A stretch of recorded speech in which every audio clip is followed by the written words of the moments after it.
आज के पहले आज जब मैं खाता था तो यहाँ पर तमाम चपरासी रहा करती थी, लेकिन आज कोई नहीं दिखाई दे रहा है।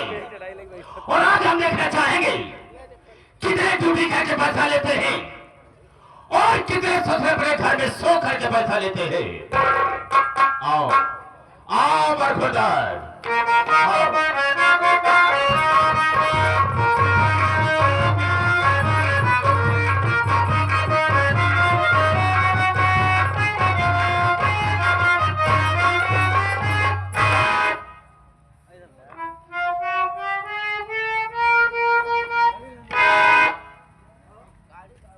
देरी हो गई।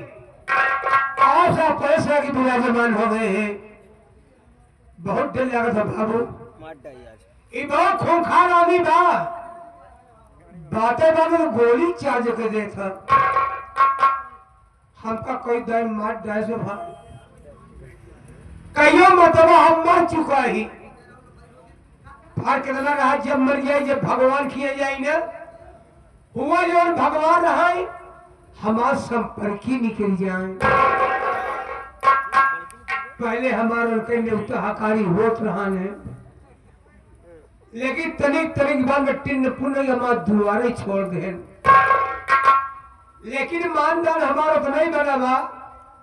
अगर भूले भटके कभी दुआरे पहुंच जाई थी ना तो छूछ लोटा पानी लेके जरूर दौड़े थी। मिलब देखा का होता सितारे हिंद कर द्वारा सरकार को वाला हमेशा खुश नजर बख्शे मेहरबानी करताला। ए नाचे गुलाम वफादारी सबक सीखा है। ये हाथ है जिससे आपका नमक खाया है। क्या हुआ के सरकार क्या भागे तो किस किया तो ये कदम पे गोली और दो कदम पे दो गोली और तीन कदम पे लगो तो बस और कर दूंगा। डर गया साला।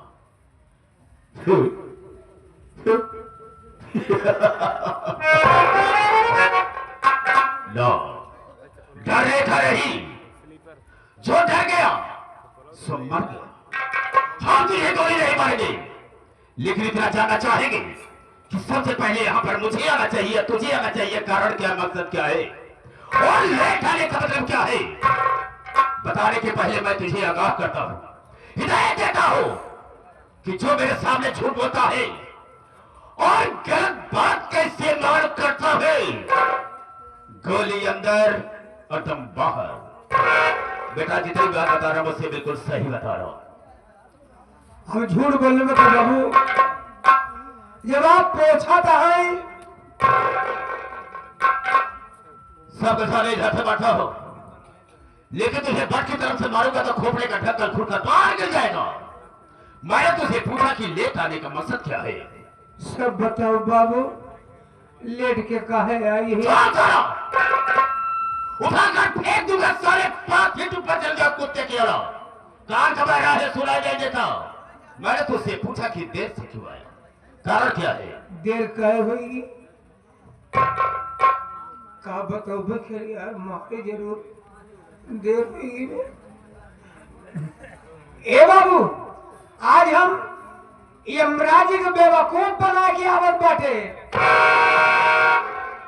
एक बार नीचे करूंगा, एक बार फाड़ कर फेंक दूंगा साले। तो भगवान को देखो बना करा रहा है, लेकिन वो कैसे, हम भी जानना चाहेंगे। आप बढ़िया सब बता दे बाबू। बाबूजी मृतलोक है।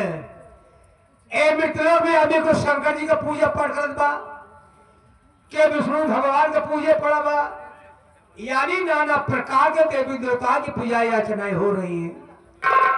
हमके ये पूजा पाठ न करब, अगर आपका तपस्या करेगी बा तो हम यमराज की तपस्या करब।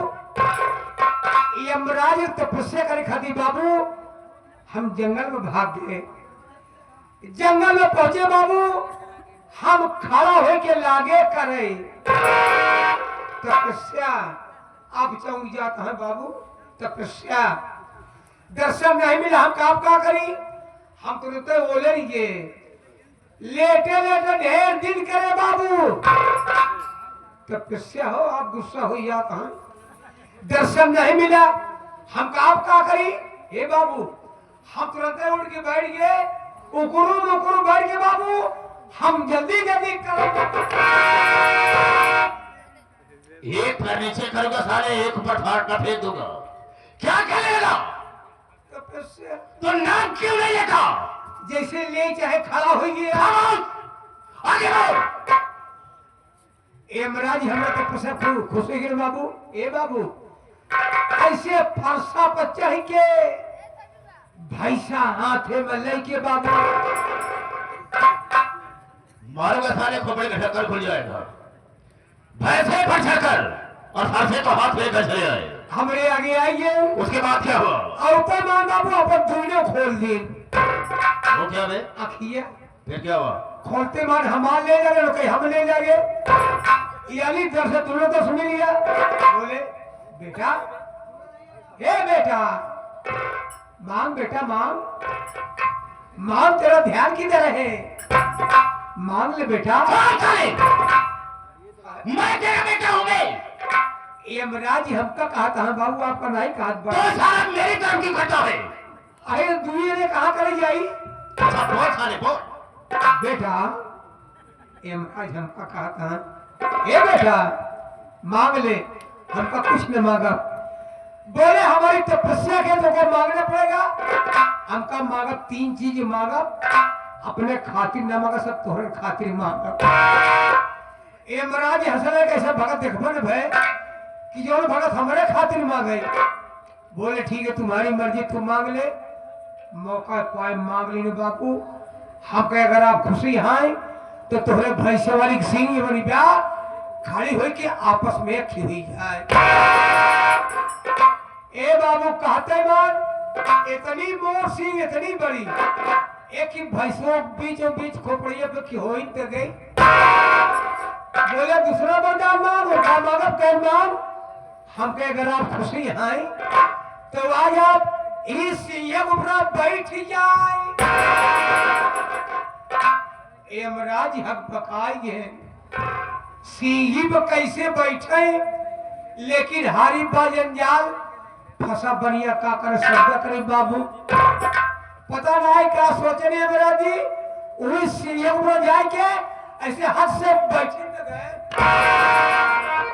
हिसाब किताब बदलैला, ऐसे हाथन जी भी निकली आवदी ब्याह। ओए पे छटपटा ताकत है गा, अब गा गा गा गा गा गा गा गा कहता है। अरे अरे मांग, अरे तीसरा मांग मांग। हम कहे मांगता करे का कहूँ जाता का कल जागना नहीं आ जाता बा।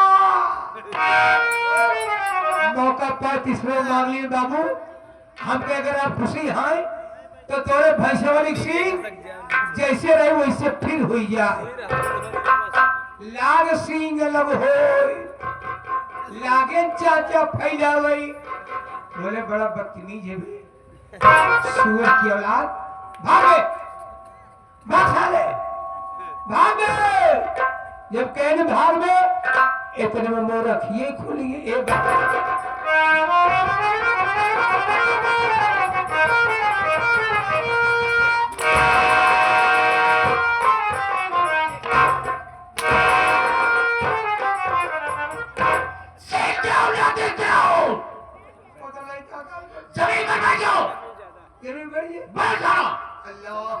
अल्लाह के बच्चे सारे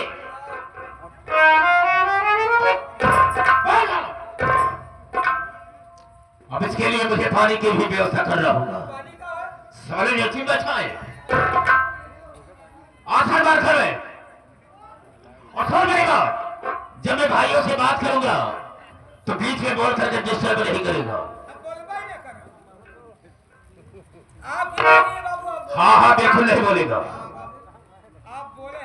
कह दिया नहीं बोलेगा। चुप मना कर दिया नहीं बोलेगा। कभी ना सारी मना की हम बोल पड़ा।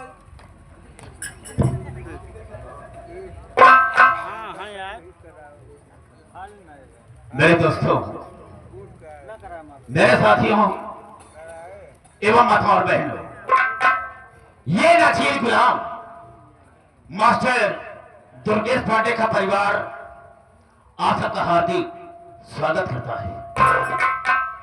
दोस्तों, आप सब जमीन पर बैठे हैं साथियों, एक जमींदार की हैसियत से हैं और हम सब इस चौकी पर हैं चौकीदार के हैसियत से हैं। हम सबका परम कर्तव्य होता है आप सबकी सेवा करना। आप लोग कोमल कोमल कदमों को कष्ट देते हुए और अनमोल को होते हुए ये हमारे मास्टर दुर्गेश पांडे की पार्टी को देखने के लिए आए। वैसे दोस्तों रात होती है सोने के लिए, आराम करने के लिए, लेकिन आप सब अपनी नींद हराम करके बैठे हैं। तो वैसे तो नहीं कह सकता हूं, वादा तो नहीं करूंगा, लेकिन मैं ऐसा करूंगा कि आप सबकी नींद हराम नहीं होगी। लेकिन दोस्तों, आप सबका शांति का सहयोग हम लोगों की सफलता होगी। ज्यादा न कह करके हम अपने वार्ता को यह पर विराम देते हैं और कहानी पर आते हैं। तो सबसे पहले मैं अपना परिचय बता देना ज्यादा बेहतर एवं मुनासिब समझता हूं। रास्ता चलने वालों को रास्ता तमाम है और सब भाइयों के कदमों में मेरा प्रणाम है। गरा से तो माथे निकाल लूं और सीएम चोरी का पर पानी निकाल दो। मेरे दिल में आए तो एक समुद्र उठा दो और चलती हुई जहाज का लंगर संभाल दो। सूरत है मेरे नाम की इस सारे जहाज में और शहरों के छक्के छूटे हैं जगन्नाथ जाहिल के नाम। ये जगन्नाथ जाहिल 420 फॉर 20। Hello mister. दोस्तों, आप सबसे अपना नाम बता दिया, लेकिन मेरा ठिकाना कहाँ है, मैं रहने वाला कहाँ का हूँ। रास्ता खड़े हो जाओ। हाँ तो दोस्तों, जिला रीवा ग्राम जगापुर का रहने वाला हूँ। हमारे परिवार में हमारे साथ में मेरी धर्म पत्नी है जिसका नाम है पार्वती। हाँ रासर, लेकिन दोस्तों वो पार्वती मेरी बीवी औरत नहीं है। नहीं, वो दूसरी औरत है। एक कैसे? पहली शादी मेरी हुई थी जिला बांदा ग्राम बाबू नगर में। वही का रहने वाला था एक राम लखन। उसी की बहन थी जिसका नाम था कविता से मेरी शादी तय हो गई और राम लखन ने दहेज में 1 लाख रुपया और 4 चक्का गाड़ी देने को कहा था। बारात लेकर गया। शादी हो जाने के बाद राम लखन ने दहेज देने से मुकर गया, इनकार कर दिया। अपनी कुछ समस्याएं बताने लगा कि हमारे सामने ये मजबूरी है, इसलिए हम आपको दहेज नहीं दे सकते हैं, लेकिन हाँ इतना कहेंगे कि आप मेरी बहन कविता को लेकर के अपने घर जाएं, हम आपका दहेज आपके घर तक पहुंचा देंगे। ईमानदार था बाबू। मैंने उसकी समस्याओं को समझा और कविता को लेकर घर आ गया। लगभग 2 साल बीत गए। कविता ने एक बच्चे का जन्म भी दिया, लेकिन वो साला न तो अपना मुंह दिखाया न मेरा दहेज पहुंचाया। रासर, मैंने अपने बेटे का नाम क्या रखा है तुम्हें मालूम नहीं होगा। बिना बताए क्या जानेंगे? मेरे बेटे का नाम है कंसराज। हाँ, अच्छा नाम है।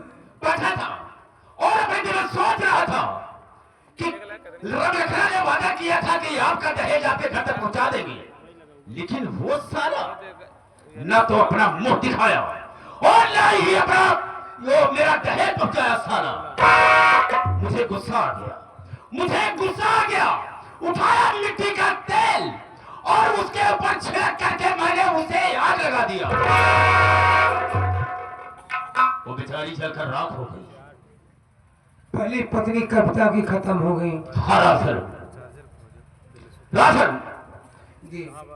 तो मैंने सोचा कि हम तो इसकी सेवा कर नहीं सकते, इसकी परवरिश कर नहीं सकते हैं। नहीं बाबू, इसे माँ की जरूरत है।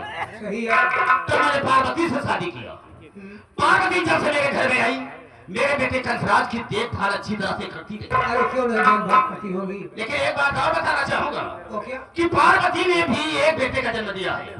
दूसरी बीवी आपकी? हाँ। वाह। उस बच्चे का नाम मैंने बहुत प्यार से रखा है संतोष कुमार। संतोष कुमार? हाँ रामधन। अच्छा नाम है। रामधन, मेरा बेटा कंसराज धीरे धीरे सयाना हो गया। मैंने अपने दिल में सोचा कि हम अपने बेटे की शादी कर दें ताकि अपनी जिंदगी को चैन से बिता सके। मैंने अपने बेटे कंसराज की शादी बहुत बड़े घर में किया। बहुत सारा मुझे दहेज मिला है। हाँ मिला हो बाबू। बहुत खूबसूरत हमारी बहू है। अच्छा। लेकिन तुम्हें मालूम नहीं होगा कि मेरी बहू का नाम क्या है। मुझे बताए क्या जानेंगे? बहुत अच्छा नाम है उसका। क्या नाम है? मेरी बहू का नाम है कलजुगही देवी। कलजुगही देवी? हाँ रामधन। अच्छा नाम है। और जिस तरह से उसका नाम है उसी तरह से हाँ कामो हो। रामधन, कुछ समय के बाद कलजुगही देवी ने भी एक बच्ची का जन्म दिया। अरे हाँ। अरे वाह। जिसका नाम मैंने रखा है शिखा। शिखा? हाँ, शिखा बेटी को जब तक मैं देखता रही हूँ मुझे तसल्ली नहीं मिलती है। अरे आपकी नस्ली है ना? क्यों नहीं, क्यों नहीं। रामधन, मेरा बेटा कंसराज अपने परिवार के साथ में रह करके अपनी जिंदगी को बिता रहा है। जरूर। लेकिन जो संतोषवा है वो ठीक काम नहीं किया है। वो क्या नहीं किया है? वो ठीक काम ये नहीं किया है कि एक दर की ठोकर खाने वाले भिखारन से वो ससुर शादी कर लिया और इस समाज में मेरी बेइज्जती की है। आप बेइज्जती खराब हुई है आपका? अबे इज्जत खराब हो गई या बेइज्जती खराब हो गई? आपकी इज्जत गई? कहाँ गई? लोग बाग उंगलियां उठाते होंगे। हाँ बिल्कुल सही कहा। गरीब घर की लड़की आकर आप अपने घर में बिठाएंगे? बेशक, इसलिए मेरी बेइज्जती हो रही है। चारों तरफ इज्जत गंवा उठी। लेकिन रामधन हमेशा कतई नहीं होने देंगे। हाँ। कभी नहीं होने देंगे। ना तो हम चैन से उसे रोटी खाने देंगे और न ही चैन से जिंदगी जीने देंगे। हम उसे बर्बाद कर देंगे। ये रहा जगन्नाथ जाहिल का